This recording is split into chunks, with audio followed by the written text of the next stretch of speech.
Hey there. With Samhain around the corner, I thought it would be a good time for a casual chat about something that I'm a big fan of, and which I think is ideal for this time of the year. Specifically, I want to talk about the concept of inviting trial. I've touched on the topic before, but never in much depth, and certainly not with the sort of personal detail I'm going to be sharing today. Because rather than spend the majority of the time discussing theories of efficacy or execution, what I really want to do is provide you with an idea of the kind of personal impact ritual invitation of trials has had on my own practice and life, and so offer you a glimpse of what taking the leap yourself might mean. My last ritual invitation of trial was executed almost a year ago on Samhain, during which I invited my matron to challenge me with 8 trials over the coming year, lessons that it was time for me to learn. It's been an interesting year, and in honor of Samhain, I wanted to share a peek behind the veil of my own practice. Now, ritual trial is nothing new. It's a staple of a lot of initiation rites and the plot of a lot of works of fiction. And it's fair to say that the appeal of trials is vast, if not universal. The concept itself is inherently romantic, or it certainly is to me. But then I've always been attracted to the concept of struggle, of costs paid to the battering storm. Again, I don't think this is uncommon, but if you're thinking, that doesn't sound altogether healthy, you're probably not wrong. There is something dark and destructive about glamorizing the crucible, of romanticizing hardship. And yet, most of us listening inherently embrace this glamorization because the destructiveness walks hand in hand with reward. You see it in tarot, where mental evolution through the minors leads to ego death, a supposedly necessary precursor to enlightenment. Hell's the death card itself promises transformation, but only after consigning oneself to obliteration. Alchemical calcination reveals the essence of a thing by chucking it into a literal crucible. It's trial by fire, the revelation of one's true spirit by submitting the accumulated scoria to purifying flame. The examples I'm using here are obviously extreme. Trial isn't synonymous with death or even destruction, but it is synonymous with risk, and when ritualized, requires placing your fate in the hands of another. Such trials can be mild, and often are when designed by coven mates or friends who are good and trustworthy people. You can be relatively confident that you won't face anything genuinely dangerous, or upsetting, or painful, or world-shattering at their hands.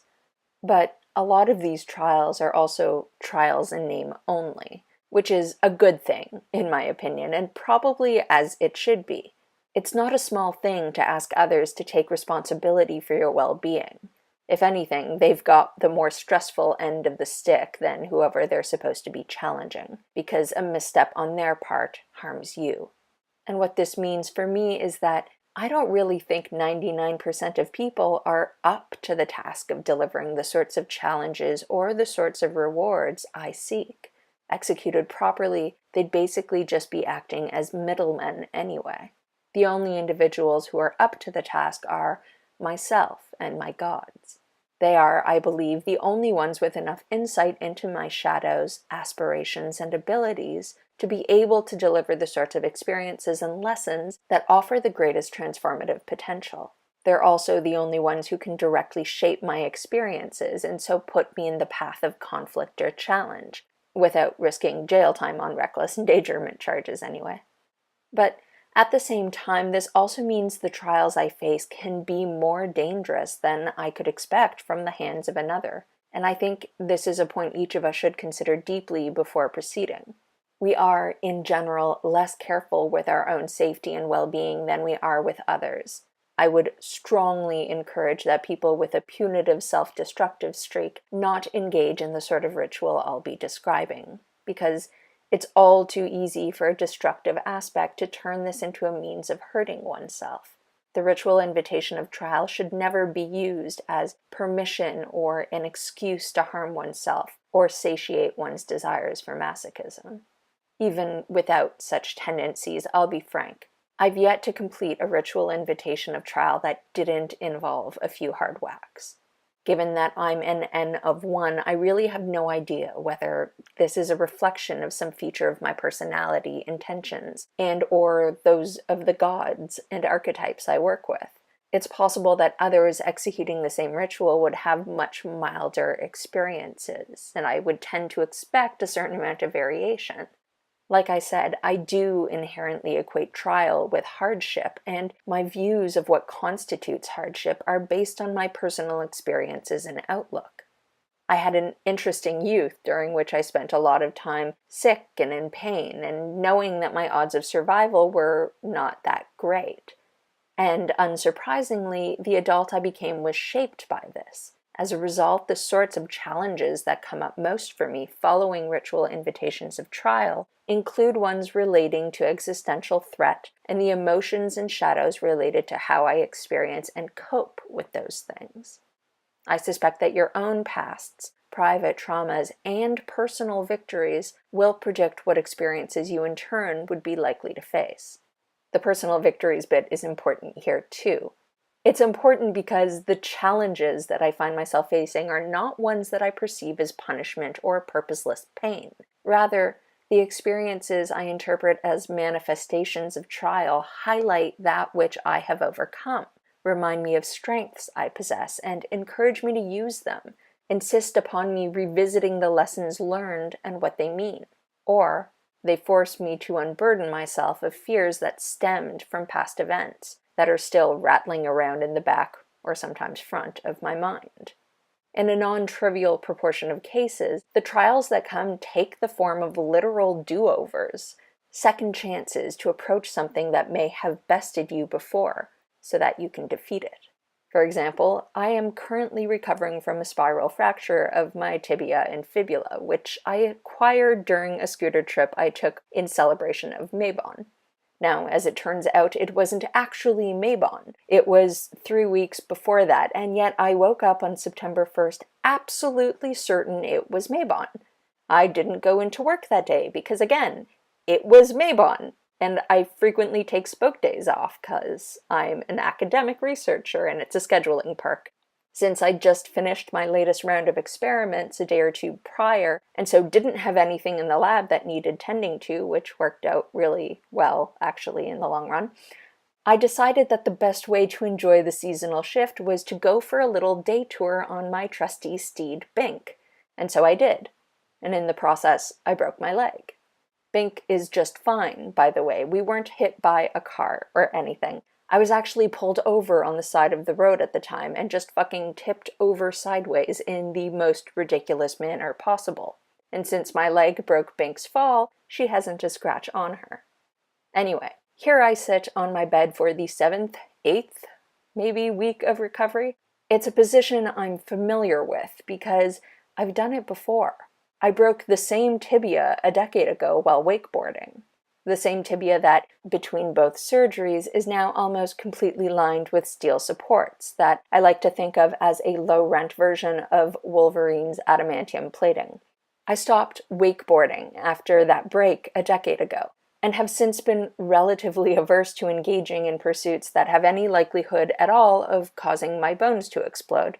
It made me precious, overly precious, about my fragility, and fearful of the risks inherent in doing a lot of things, frankly. I mistook commonplace dangers for significant and avoidable ones, and they kept me from adventure. I conflated fear and prudence and accepted doldrum and limited horizons as the inevitable price of remaining physically intact. I sacrificed excitement because the risks of nurturing such opportunities seemed too high for somebody whose body had taken the medical beatings mine has. Getting a scooter was actually a pretty big step for me, a challenge to my fears, because there's a non-trivial chance that in a fight between you and a car, you're going to lose. I think it's wonderfully fitting, therefore, that my fear of injury was realized because I halted my scooter ride and, while sitting in place, toppled sideways like I'd taken a damn cartoon anvil to the head. Consider the banality of injury confirmed. By the way, The combination of tarot card and scryed image I'd completed as part of my invitation of trial ritual for Mabon was the Four of Coins reversed and a vision of bland, barren fields as far as the eye could see. I pulled cards and scryed for each of the trials on the wheel, and although each was pretty bang on in hindsight, my own expectations of what was coming were substantially off. In general, I had no idea how to interpret the cards and imagery I was seeing, actually, which isn't a common occurrence for me. I mention this because it's worth keeping in mind that inviting trial means inviting substantial unpredictability. Anyway, this time, when I'm back on my feet, which should be pretty damn soon actually, I have no intention of cutting back on those activities that carry risk of injury. The risks are worth the cost of admission, and I suspect that at this point in my spiritual journey, my willingness to push my physical barriers is becoming rather important. My bones will always be frail. My body, fucking champ that it is, will always require the occasional use of duct tape to hold it all together, but that's just how it goes. I've spent a decade babying my body out of fear. It's time to lay that to rest in earnest and go looking for vistas worth glimpsing. This trial, whether you embrace the notion that my injury was part of the deal I struck with my matron, or would dismiss it as random chance, is nevertheless an event I consider fundamentally bound to my practice. Regardless of how breaking my leg relates causally to my ritual, my response to it has been unambiguously driven by my view and experience of my craft. In other words, if nothing else, how I've reacted to this event is the product of spellcraft, and at the very least, the ritual context in which the break occurred transformed into a catalyst for change after the fact. As to whether the impromptu, wrong-dated celebratory Mabon scooter ride, the re-breaking of a bone that stymied my adventurousness a decade ago, or the divinatory symbolism, whether those are the stuff of genuine magic, well, I've got my opinions, but I wouldn't fight you on yours even if we disagreed. Now, trial isn't all about shadow work, nor, I assure you, does it generally involve surgical intervention. Not all challenges are about the gods or fates or subconscious throwing danger in your face and shrieking, "Swim, witch!" That's just one type of trial. The other type I encounter, and just about as often, is of the perception-shattering spiritual or technical revelation variety.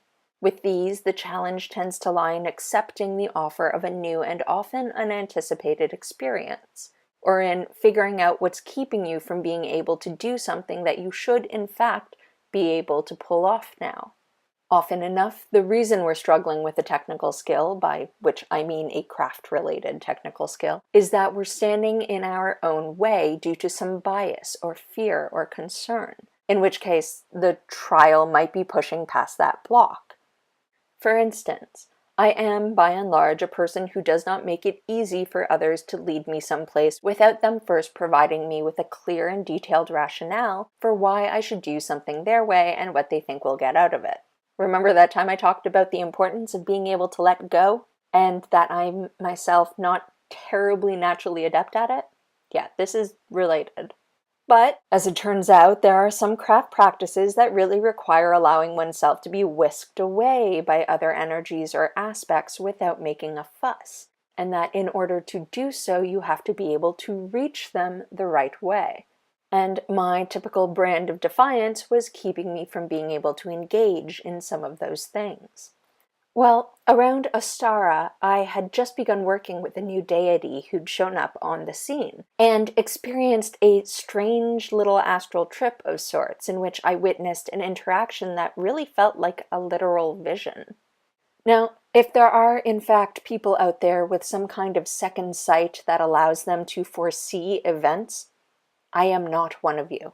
Their third eye's visual acuity would probably drop if I walked past them on the street. If any of you listening have this sort of gift, but have noticed that lately it's been a little off, it's probably my fault, and my psychic ineptitude has achieved its zenith and is now being transmitted via the interwebs. I'll understand if you unsubscribe. It was therefore quite odd, this vision type thing that I experienced. It's way out of left field for my practice. Yet it felt so real and so specific. I felt I knew the general location of where the scene was unfolding. Real enough that after discussing it at some length with a couple of friends and pursuing the topic further in circle, I decided to actually go and explore the place. All the while feeling like a complete jackass for committing myself to what would no doubt turn out to be a wild goose chase. Because again, when it comes to this realm, I am not gifted, I am anti-gifted. I felt even dumber as the scheduled date dawned overcast, and it poured the entire time I was out there. I returned home well after dark, soaked through and unsurprised, if a little disappointed, that nothing of note happened at all. I didn't know what the hell the point of all that had been, and no amount of contemplation or exploration clarified the purpose of that walkabout either. And then some other confusing but seemingly meaningful things happened that made me feel like I should at least try to confirm their significance by doing what I felt I should do in response, and again, nothing came of it. Then it happened again, and nothing, and once more my questions were answered with utter silence. And at this point, it was hard to miss the fact that whatever was causing me to experience these things wasn't leading to any substantive answers at all, and I was simply running in whatever direction I was being dragged by random fucking occurrences, I guess? It sure didn't seem like there was any greater point behind it beyond getting screwed with, at least none I was able to decipher. What in hell's is the point of sending me all this shit? I don't know what to do with it, I said, or frankly yelled, at the deity that had shown up in my life and led me on this merry-go-round, and yet with whom I couldn't seem to initiate contact myself. I'd tried, and I was typically pretty good at that sort of thing, but with this one it wasn't working. I'd reach out and nothing. Then a couple days later, it'd be like, look at this weird thing over here. Oh man, so important. The answer to this mystery is psych. My reply was basically, fine, fuck it. Lesson not learned then. You know where to find me next time you want to send me on a wild goose chase, you divine pain in the ass. Because by then I was willing to jump down whatever hole opened up in front of me. Whatever pride had kept me from following the strange clues I was seeing to their inevitably pointless end at the beginning, well, those had been worn away by then. I'd committed myself to taking whatever bait was left for me, if only to prove to myself that no one was at the other end of this line. And so instead of eyeing these events sidelong as I had a few weeks ago, I was now at the point where I just reached for them instinctively. A couple of days later, on Beltane, I got home after circling with my coven, stripped off my clothes, and crawled into bed exhausted. An instant later, I felt a pull, another presence, another dangling bit of bait in the form this time of the deity himself.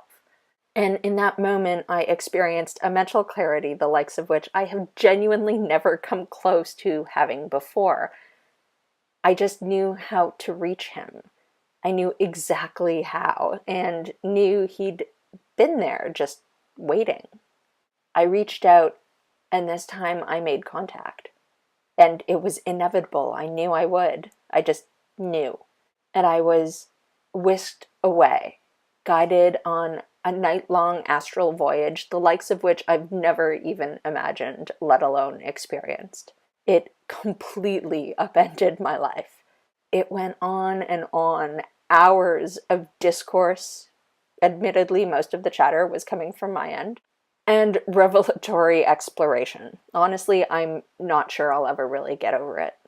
This figure had spent the past 6 weeks goading me into following him down avenues I felt stupid even considering. Kept at it until I had simply exhausted my capacity for embarrassment at allowing myself to follow inscrutable hints that seemed like they would lead nowhere. Persisted until at last I was primed to reach out the way I needed to in order to catch hold of this guide and follow him down the rabbit hole. And this series of steps, annoying though they were, I would have done them 100 times more. There is very little I wouldn't do in exchange for the experience I got at the end of it. The act of inviting trial takes commitment and serious gonads because it is asking for trouble. Worthwhile trouble, but trouble all the same. The payoffs can be unparalleled, though, and I believe this is because in surrendering perceived conscious control of your path, the avenues you never realized were there are open to you in explicit terms. The commitment bit comes in rolling with it. Sometimes it's inevitable. There was no opting out of a broken bone, for instance. Other times you'll have to choose again and again to follow where you're being led, or not run screaming from the shadow you're being asked to face. And frequently, the purpose isn't clear until much, much later. Sometimes the reasons why never really materialize at all. This year has been a ride and a half, but then this way of living is normal to me now. My first ritual invitation of trial wasn't a year-long commitment, and it took several months for me to recover from it. But I'm hooked now, and I don't see this aspect of my practice going anywhere soon. Which isn't to say that I'll instigate trials non-stop. Holy shit, low-impact witching has its time and place, thank you very much. In taking on this sort of ritual, though, intention really is all.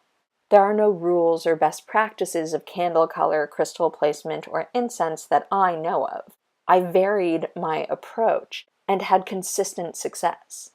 The only two ingredients I depend on are these: divine contact and surrender to their chosen trials.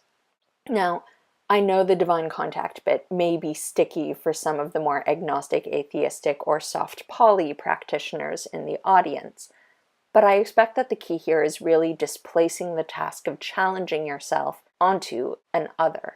If you employ belief as a tool, or work with a personified archetype, or conceptualize the collective unconscious as possessing its own agency, I'd expect all that to work just fine. I can't make any promises, though, because I have only myself as an example, and although, as many of you may know, my views on deity are complex and ambiguous, the way I interact with my gods would definitely lead a viewer to conclude that I was a hard polytheist. I don't know whether that level of personalization is necessary, so I can't speak to whether those who don't personalize their gods to the same extent would meet with comparable success. The second facet, the acceptance of whatever trials may come, is less sticky but harder, because it very much depends upon the kind of surrender of autonomy that very few of us engage in regularly. The mere suggestion makes some people's skin crawl, because it's a big price offered in exchange for no guarantees at all. But then that's part of the point, and part of the thrill. And in consciously choosing to place myself and my path in the hands of a deity, inviting them to take control I am willingly surrendering, I've forged a connection with them that far exceeds what I thought myself capable of. So hail the thinning veil. And I wish you all a powerful and revelatory Samhain.